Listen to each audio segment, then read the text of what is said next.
Hello friends, last time આપણે chapter number 6 ના એક્સરસાઇઝના કંઈક 3 જેટલા કરેલા છે. ઓકે, હવે જુઓ એમાં 6.2 કે જેમાં બાય મિસ્ટેક ચુંબકીય ક્ષેત્રની દિશા મેં બંનેમાં બહાર તરફ લીધી હતી. ડોટ જે છે બહાર દર્શાવે, બરાબર છે. તો બંને આકૃતિ A અને B માં બાય મિસ્ટેક મેં चुंबकीय क्षेत्र की दिशा बाहर तरफ लीधी थी, परंतु ए में आकृति ए नी अंदर આપણે ધ્યાનથી જોઈએ તો चुंबकीय क्षेत्र की दिशा अंदर तरफ આપેલી છે, ક્રોસ કરીને આપેલું છે. ઓકે, અને બી માં બહાર તરફ છે. તો જો બંનેમાં બહાર તરફ આપેલી હોય चुंबकीय क्षेत्रની દિશા, તો જે સોલ્યુશન કરેલું છે જે चुंबकीय क्षेत्रને લીધે પ્રવાહ જે આવે છે તેની દિશા જે છે બરાબર છે. પરંતુ આકૃતિ A માં ખાસ જો આપણે જોઈએ કે જેમાં ચુંબકીય ક્ષેત્રની દિશા અંદર તરફ છે, મેં ભૂલથી બહાર તરફ લીધેલી હતી, બરાબર છે. તો એનું આપણે એક કરેક્શન કરી લઈએ. તો અહીંયા ચુંબકીય ક્ષેત્ર અંદર તરફ અને આ રીતે કંઈક આપણને ગુજરું આપેલું છે અનિયમિત આકાર. ઓકે, ચુંબકીય ક્ષેત્રની અંદર છે અને આ રીતે કંઈક A B C અને D અને આનો વિસ્તાર જે છે એ વધે છે. તો જ્યારે પણ આપણે એવું કહીએ કે આ જે ગુજરું છે તેનો વિસ્તાર વધે તો તેની અંદર ચુંબકીય ફ્લક્સમાં વધારો થશે, કે ચુંબકીય ક્ષેત્રમાં વધારો થશે. ઓકે, જેમ જેમ વિસ્તાર વધશે તેમ ચુંબકીય ક્ષેત્ર રેખાઓ અંદર આવશે. તો હવે આપણે એવું કહીએ કે ચુંબકીય ક્ષેત્ર વધે છે. તો લેઝના નિયમ મુજબ શું કહી શકાય કે જો ક્ષેત્ર વધતું હોય તો તેમાં ઘટાડો થાય એ સ્વરૂપે વિદ્યુત પ્રવાહ પ્રેરિત થશે. જે પ્રક્રિયા થતી હોય તેની વિરુદ્ધ દિશામાં આપણને પ્રવાહ મળે. ઓકે, તો અહીંયા ચુંબકીય ક્ષેત્રમાં વધારો. હવે છે કયા તરફ? ચુંબકીય ક્ષેત્ર અંદર તરફ. અંદર તરફ વધારો થાય છે, મતલબ બહાર ચુંબકીય ક્ષેત્ર આવવું જોઈએ. તો બહાર ચુંબકીય ક્ષેત્ર માટે દિશા શું થશે? તો B A D C B. Okay, આથી પ્રવાહની દિશા થઈ જશે B A D C B. Okay, clear? ચલો હવે આપણે જે બી પાર્ટમાં છે એમાં તો આપણે જે દિશા કીધી છે બરાબર જ છે. ઓકે, ચલો હવે જોઈએ આપણે નંબર 6.4. શું કીધું છે 6.4 ની અંદર? 8 સેન્ટીમીટર અને 2 સેન્ટીમીટર બાજુઓ વાળા એક નાનો કાપો ધરાવતા એક લંબચોરસ તારનો ગાળો 0.3 ટેસ્લા તીવ્રતાના અને ગાળાને લંબ દિશાના એક સમાન ચુંબકીય ક્ષેત્રના વિસ્તારમાંથી બહાર તરફ નીકળે છે, એટલે બહાર તરફ ગતિ કરે છે. જો ગાળાનો વેગ 1 સેન્ટીમીટર પર સેકન્ડ હોય તો લાંબી બાજુને અને ગાળાની ટૂંકી બાજુને લંબ દિશા તરફનો હોય તો આ કાપાના છેડા વચ્ચે ઉત્પન્ન EMF કેટલું હશે? પ્રત્યેક કિસ્સામાં પ્રેરિત વોલ્ટેજ માટેનો સમય કેટલો હશે? જો અહીંયા આપણને 8 મીટર લંબાઈ અને 2 મીટર પહોળાઈ વાળું એક લંબચોરસ તાર આપેલો છે જે 0.3 ટેસ્લાના ચુંબકીય ક્ષેત્રમાં ગાળાને લંબ દિશામાં ચુંબકીય ક્ષેત્રમાંથી બહાર નીકળે છે. ઓકે, તો ચલો અહીંયા આપણે એક વિચારીએ કે ધારો કે આ કોઈ પણ એક તાર છે કે જેની લંબાઈ જે છે અહીંયા કહીએ આપણે 8 સેન્ટીમીટર. ઓકે, અને તેની પહોળાઈ જે છે એ 2 સેન્ટીમીટર છે. તો અહીંયા આપણે કહી શકાય કે લંબાઈ 8 સેન્ટીમીટર જે થઈ જશે 0.08 મીટર. બી જે છે એ 2 સેન્ટીમીટર 0.02 મીટર થશે. અને ધારો કે તે કોઈ ચુંબકીય ક્ષેત્રની અંદર કીધું છે તો આ કોઈ ચુંબકીય ક્ષેત્ર દિશા અત્યારે આપણે લઈએ તેની અંદર તરફની દિશા. ઓકે, અને હવે શું કીધું છે? બે રીતે બહાર નીકળે છે એવું કીધું છે કે તે વિસ્તારમાં વેગ તો 1 સેન્ટીમીટર પર સેકન્ડ છે, લાંબી બાજુને લંબ અને ટૂંકી બાજુને લંબ દિશામાં. તો આપણે પહેલા એવું કહીએ કે લાંબી બાજુને લંબ, મતલબ લાંબી બાજુને લંબ દિશામાં એટલે આ રીતે. તો આ જે છે ધારો કે આપણે અહીંયા દર્શાવી દઈએ 8 સેન્ટીમીટરની લંબાઈ અને તે v જેટલા વેગથી લાંબી બાજુને લંબ દિશામાં નીકળે છે. ઓકે, તો અહીંયા તેનો વેગ પણ આપણે કહીએ 1 સેન્ટીમીટર પર સેકન્ડ, મતલબ 0.01 મીટર પર સેકન્ડ થશે. ચુંબકીય ક્ષેત્ર કેટલું છે? 0.3 ટેસ્લા. તો આપણે EMF જોઈએ છે અને તે પ્રેરિત થવા માટેનો સમયગાળો પણ જોઈએ છે. ઓકે, તો જુઓ હવે અહીંયા લાંબી બાજુને લંબ દિશામાં, તો જે લંબ છે હંમેશા તે બે વચ્ચે આપણને EMF મળે છે. આ જે છે એ વેગની દિશામાંથી જશે. જો એની પહોળાઈ જે છે એ વેગની દિશામાં જ આવશે.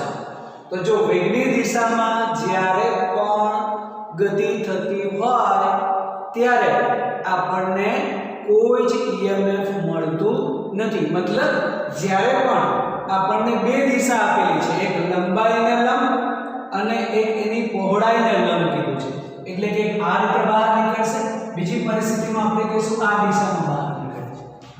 તો અહીંયા સળિયાની જે લંબાઈ છે આ આપણે કહીએ એની પહોળાઈ એટલે કે લંબાઈ સ્વરૂપે આ જે ભાગ છે પહોળાઈ વાળો તે વેગની દિશામાં જ છે. તો વેગની દિશા અને જે પહોળાઈ છે એક જ દિશામાં હોય તો એના વચ્ચે EMF ઉત્પન્ન થતું નથી. આથી એવું કહી શકાય કે લંબાઈને લંબ, તો લંબાઈને લંબ હોય ત્યારે જે EMF ઉત્પન્ન થશે એ લંબાઈના બે છેડા વચ્ચે હોય. એટલે એવું કહી શકાય કે જ્યારે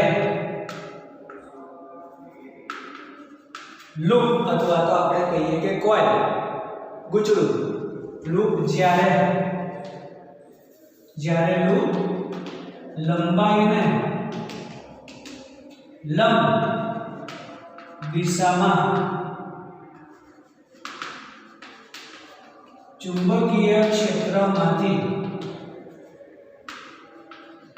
બહાર નીકળે ત્યારે ઉદ્ભવતું EMF E is equal to કહી શકાય BLV, એટલે કે જે લંબાઈ છે એના જ બે છેડા વચ્ચે આવશે એની લંબાઈ, તો આપણે L લીધેલી છે તો BLV. ત્યારે એનું જે આપણને EMF મળશે, B આપણને આપેલું છે 0.3, L છે 0.08 અને વેગ જે છે એ 0.01. તો કરો આનો ગુણાકાર, 0.3 into 0.08 into 0.01 આ મળશે આપણને 0.0024 વોલ્ટ, અથવા તો આપણે કહીએ 2.4 1 2 3 4 2.4 10⁻⁴ વોલ્ટ. તો આ જે આપણે સમીકરણ લઈએ છીએ BLV એ ગતિકીય EMF નું થશે, બસ એ જ લેવાનું. હવે અહીંયા પણ આપણને કીધું છે કે એનો સમયગાળો કેટલા સમય માટે જે છે એ પ્રવાહ ઉત્પન્ન થશે. તો જ્યારે પણ લંબાઈને લંબ દિશામાં નીકળશે ત્યારે આ જે ભાગ છે એ જેટલા સમયની અંદર બહાર નીકળી જશે એટલા સમય માટે જ EMF આવશે. કેમ કે આખી જે લૂપ છે બહાર નીકળશે તો કેટલા સમય સુધી આમાં EMF ઉત્પન્ન થશે? જ્યારે આ ભાગ બહાર ન નીકળે ત્યાં સુધી. કેમ કે અહીંયા પણ EMF તો આવશે જ. ઓકે, તો અહીંયા પણ આવશે. તો અહીંયા આ બે વચ્ચેનું અંતર થશે 2 સેન્ટીમીટર, એટલે લંબાઈને લંબ હોય ત્યારે સમયગાળા માટે આપણે એની પહોળાઈ જ્યાં સુધી બહાર ન નીકળે ત્યાં સુધી EMF ઉત્પન્ન થશે. તો કહી શકાય કે હવે EMF ઉત્પન્ન થવા માટે લાગતો સમય, જો આપણે t કહીએ તો વેગ હોય હંમેશા અંતર ભાગ્યા સમય, તો સમય થશે અંતર ભાગ્યા વેગ. તો અહીંયા એની પહોળાઈ લેવી પડશે, કારણ કે પહોળાઈ જ્યાં સુધી ના નીકળે ત્યાં સુધી તેમાં EMF ઉત્પન્ન થવાનું છે. ઓકે, ચાલો તો t = 0.02 અપોન વેગ કેટલો છે 0.01 એટલે થશે 2 સેકન્ડ. આમ જ્યારે પણ કોઇલ લંબાઈને લંબ સ્વરૂપે ચુંબકીય ક્ષેત્રમાંથી બહાર નીકળે ત્યારે EMF થશે 2.4 × 10⁻⁴ વોલ્ટ અને 2 સેકન્ડ માટે EMF ઉત્પન્ન થશે. ચલો હવે એમાં જ આપણે કહીએ કે એની પહોળાઈને લંબ નીકળતું હોય તો આપણે A વિભાગ દ્વારા કહી શકાય. ચલો હવે B વિભાગ. સિચ્યુએશન એની એ છે, ફક્ત આપણે એવું કહીએ કે આ ચુંબકીય ક્ષેત્ર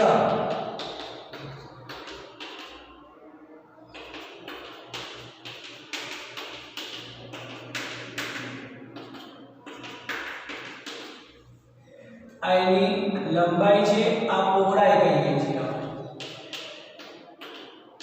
તો પહોળાઈને લંબ દિશામાં એટલે કે આ દિશામાં વહેલું છે.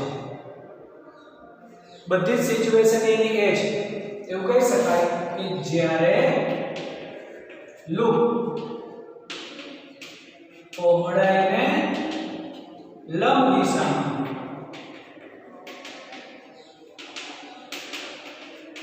ચુંબકીય ક્ષેત્રમાંથી બહાર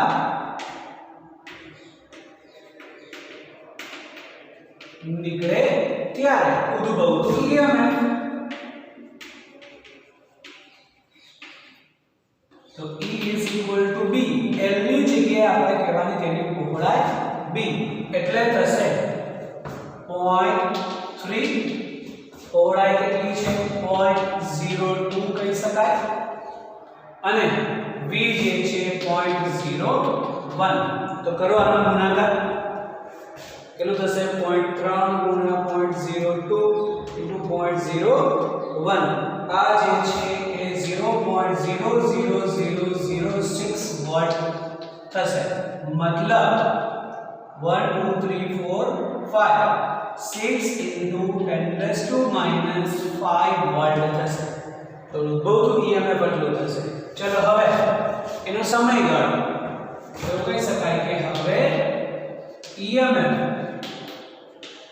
ઉત્પન્ન થવા માટે લાગતો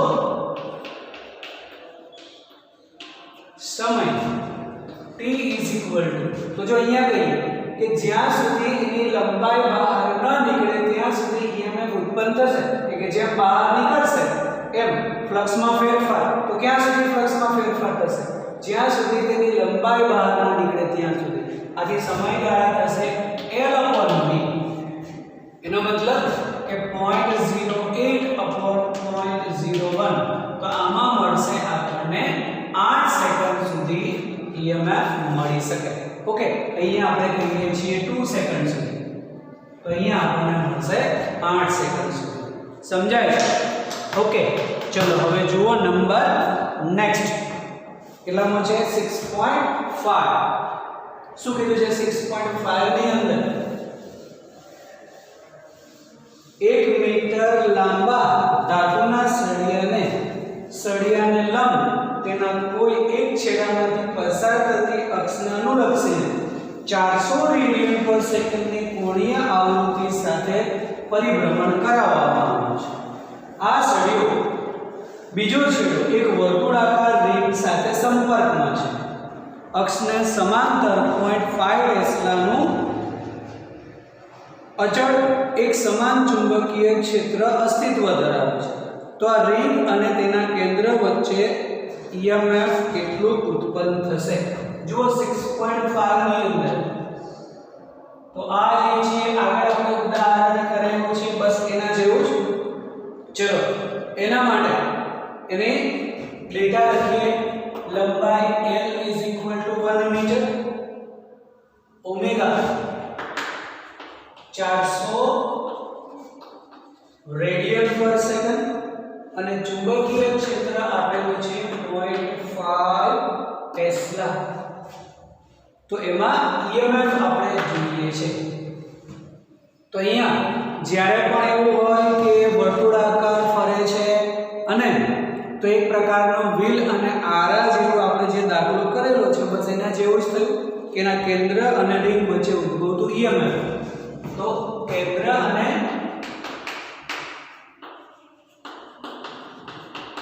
રિંગ વચ્ચે ઉદ્ભવતું EMF E = આપણી પાસે છે ½ B ઓમેગા r². પણ કહી શકાય કે અહીં r = L એટલે કે B ઓમેગા L²/2. તો B કેટલું છે 0.5.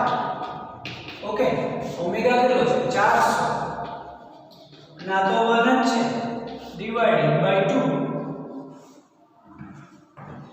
તો કરો કેલ્ક્યુલેશન.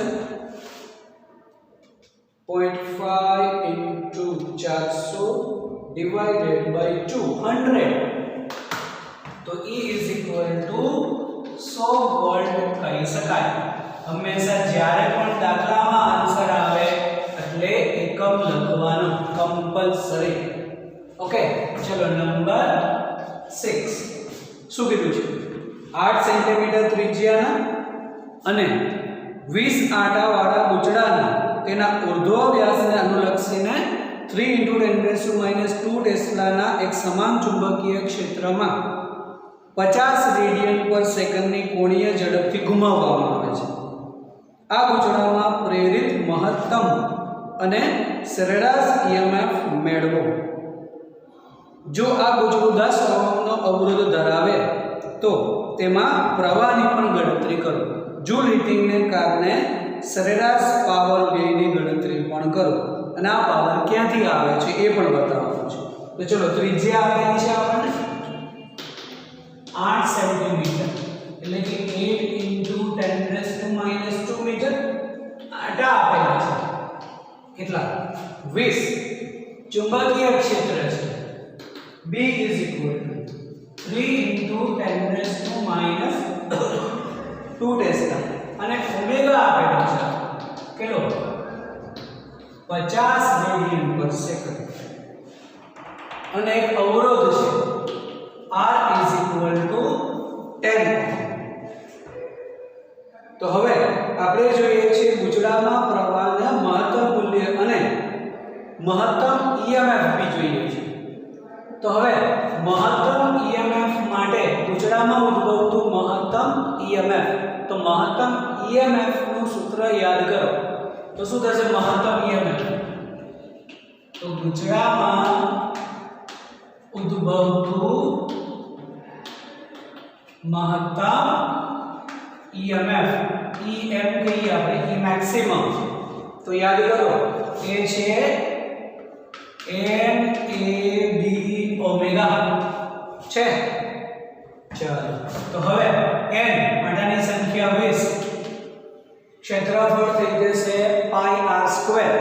તો અહીંયા આપણે કરીએ * π * r². r² કરીએ તો 64 અને 10⁻⁴ થઈ જશે.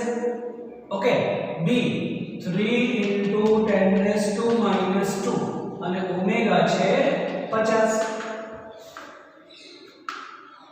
તો કરો કેલ્ક્યુલેશન એની કેટલું થશે? આટાની સંખ્યા 20 છે 3.14 * 64 * 3 * 50 આ થઈ જશે 602,880 10⁻⁶. તો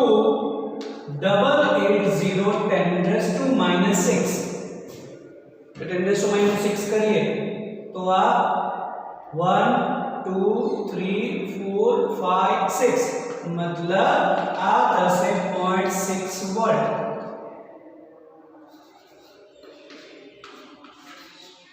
તો ઉદ્ભવતું EMF જે છે એ આપણને મળશે 0.6 વોલ્ટ. ઓકે, હવે એના સરેરાશ EMF તો જો એનું જે મહત્તમ EMF મળશે, હવે જ્યારે પણ સરેરાશ કરીએ તો એનું અંતિમ પ્રારંભિક આપણે કરીએ 0, આ જે છે અંતિમ થશે તો પ્રારંભિક 0 થશે. તો એનું સરેરાશ જે EMF આવશે એ આ જે વેલ્યુ છે એના જેટલું જ કહી શકાય. ઓકે, આમ આપણને EMF મળે છે.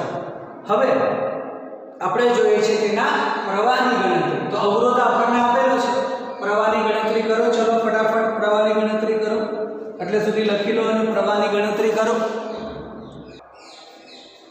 તો અહીંયા મેક્સિમમ EMF જે છે એ આપણે આ રીતે પણ લઈ શકાય, 0.603 વોલ્ટ પણ કહી શકાય. ઓકે, હવે આપણે જોઈએ છે તેનો પ્રવાહ. તો પ્રવાહ કેટલો મળે છે કરી ગણતરી. મહત્તમ પ્રવાહ I maximum કહી શકાય ઓહમના નિયમ મુજબ EM upon R, તો ડિવાઇડેડ બાય 10 મતલબ 0.0603 એમ્પિયર. આ થશે મહત્તમ પ્રવાહ I maximum.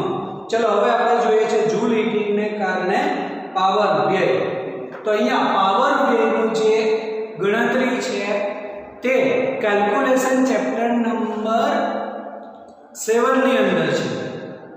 તો અહીંયા આપણે એક સૂત્ર સ્વીકારવું પડશે, એ પાવર વ્યય.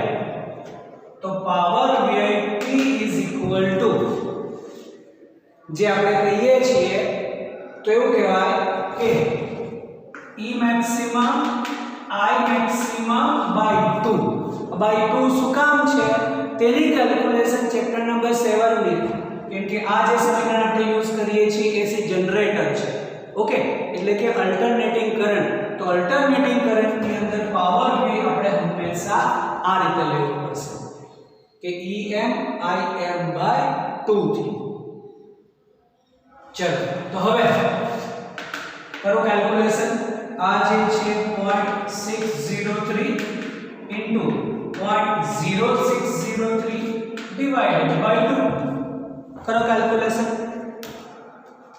0.603 into 0.0603 divided by 2 કરીએ તો 0.018 આવશે. 0.018 વોટ. 181 છે તો 0.018 વોટ કહી શકાય.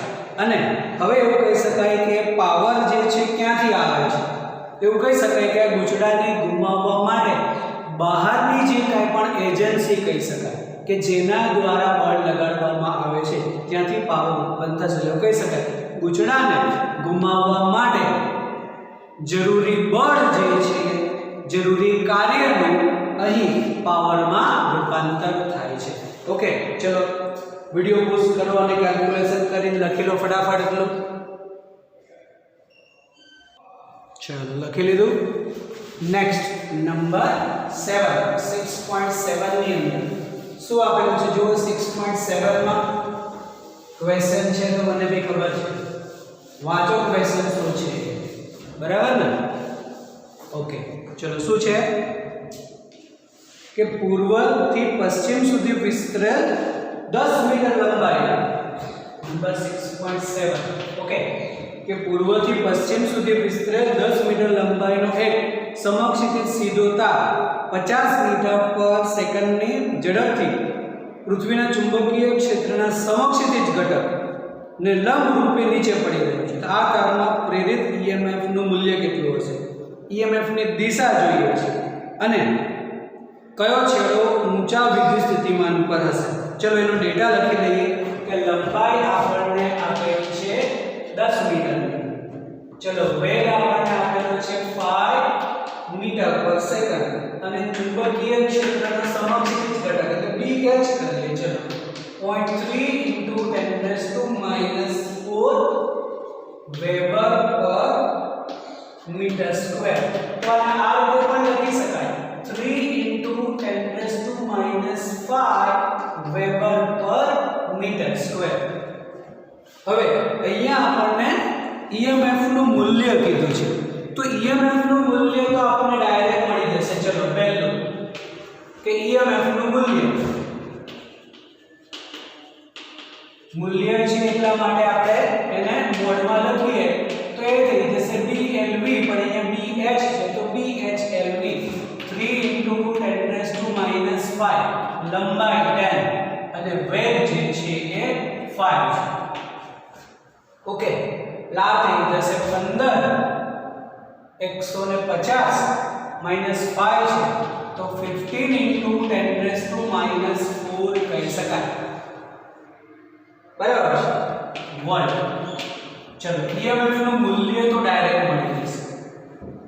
હવે જે છે એ મોસ્ટ ઇમ્પોર્ટન્ટ આપણા માટે શું કે EMF ની દિશા કઈ બાજુ હશે। તો અહીંયા આપણને શું આપેલું છે જુઓ, પૂર્વથી પશ્ચિમ સુધી વિસ્તરેલ 10 મીટર લંબાઈ। ઓકે, ધારો કે આ જે દિશા છે પૂર્વ પશ્ચિમ લઈએ, આ બાજુ મારી સામે હું પૂર્વ લઉં છું તો પાછળ પશ્ચિમ છે। ઓકે, એ રીતે રહેલ એક સમક્ષિતિજ સીધો તાર છે, પૂર્વ પશ્ચિમમાં સમક્ષિતિજ સીધો તાર છે। ઓકે, અને તે પૃથ્વીના સમક્ષિતિજ ઘટક ને લંબ દિશામાં નીચે પડે છે। એનો મતલબ કંઈક આપણે આ મુજબ કહી શકાય। તો જો આ બાજુ પૂર્વ દિશા, આ બાજુ પશ્ચિમ હોય તો આ બાજુ ઉત્તર આવશે અને આ બાજુ દક્ષિણ દિશા આવશે। એ ફાઇનલ થયું। ઓકે, તો હવે સળિયો જે છે આ રીતે નીચે પડે છે, પૂર્વ પશ્ચિમ દિશા। ઓકે, આ રીતે નીચે પડે છે। તો હવે અહીંયા બે છેડા વચ્ચે EMF તો ઉત્પન્ન થશે જ કે પૃથ્વીનું ચુંબકીય ક્ષેત્ર। તો પૃથ્વીનું ચુંબકીય ક્ષેત્ર યાદ કરો, ચેપ્ટર નંબર 5 મુજબ પૃથ્વીનું ચુંબકીય ક્ષેત્ર દક્ષિણ દિશાથી ઉત્તર તરફ છે, બરાબર? યાદ છે કે નહીં? પૃથ્વીનું ચુંબકીય ક્ષેત્ર દક્ષિણ દિશાથી ઉત્તર દિશા તરફ છે, એટલે ચુંબકીય ક્ષેત્ર આ દિશામાં છે। જુઓ, સળિયો આ દિશામાં છે એની લંબાઈ, અને ચુંબકીય ક્ષેત્ર આ દિશામાં છે અને પડે છે તે નીચે તરફ, એટલે વેગ નીચે તરફ છે। ઓકે, ચુંબકીય ક્ષેત્ર આ તરફ, વેગ નીચે તરફ। ત્યારે આપણને EMF ની દિશા માટે ફ્લેમિંગના જમણા હાથના નિયમનો ઉપયોગ કરવો પડે। જો બે નિયમ છે, ફ્લેમિંગના ડાબા હાથનો નિયમ અને ફ્લેમિંગના જમણા હાથનો નિયમ। ડાબા હાથનો નિયમ ક્યારે ઉપયોગ કરવાનો? કે જેમાં ઓલરેડી પ્રવાહ હોય અને તેનાથી બળ જોઈતું હોય તો ફ્લેમિંગના ડાબા હાથનો નિયમ। ઉત્પન્ન થતું હોય, પ્રેરણ થતું હોય, વિદ્યુત ચુંબકીય પ્રેરણ માટે હંમેશા ફ્લેમિંગના જમણા હાથના નિયમનો ઉપયોગ કરવો। ફરી વખત, ફ્લેમિંગના ડાબા હાથનો નિયમનો ઉપયોગ ક્યારે કરીએ છીએ આપણે? કે જ્યારે પણ પ્રવાહ હોય અને તેનાથી ચુંબકીય ક્ષેત્ર ઉત્પન્ન થતું હોય કે તેનાથી બળ ઉત્પન્ન થતું હોય તો। જો પ્રેરણ હોય એટલે કે ફ્લક્સના ફેરફારથી EMF ઉત્પન્ન થતો હોય, પ્રવાહ ઉત્પન્ન થતો હોય એટલે કે વિદ્યુત ચુંબકીય પ્રેરણ હોય, ત્યારે હંમેશા ફ્લેમિંગના જમણા હાથના નિયમનો ઉપયોગ કરવો। અને તેના માટે જે આપણે કહીએ છીએ બધી દિશા એની જ કે આ જે છે ચુંબકીય ક્ષેત્રની દિશા, આ જે છે એ વેગની દિશા, તો અંગૂઠો આપણને બળની દિશા આપે। ઓકે, તો હવે ચુંબકીય ક્ષેત્ર આ તરફ અને વેગ નીચે તરફ, સળિયો નીચે જાય છે તો એનું જે EMF ઉત્પન્ન થશે કઈ દિશામાં ઉત્પન્ન થશે? પશ્ચિમ દિશામાં। એટલે એવું કહી શકાય કે EMF ઉત્પન્ન થશે પશ્ચિમ દિશામાં, એટલે એવું કહી શકાય કે પૂર્વથી પશ્ચિમ, બરાબર છે? તો EMF ઉત્પન્ન થશે પૂર્વથી પશ્ચિમ તરફની દિશા, એટલે EMF ની દિશા તો પશ્ચિમ તરફ કહી શકાય। અને હવે કીધું છે કે કયો છેડો વધુ વિદ્યુત સ્થિતિમાન ધરાવે છે, તો બળ હંમેશા આ દિશામાં મળે છે આપણને, તો એ હંમેશા ધન વિદ્યુત ભારની દિશા હોય, બરાબર છે, તો ત્યાં ધન વિદ્યુત ભાર જ આવશે, એટલે કે પશ્ચિમ છેડો. અહીંયા ટેક્સ્ટ બુક ની અંદર પાછળ જે આન્સર આપેલો છે તે રોંગ છે. આ આવશે કે પશ્ચિમ તરફનો છેડો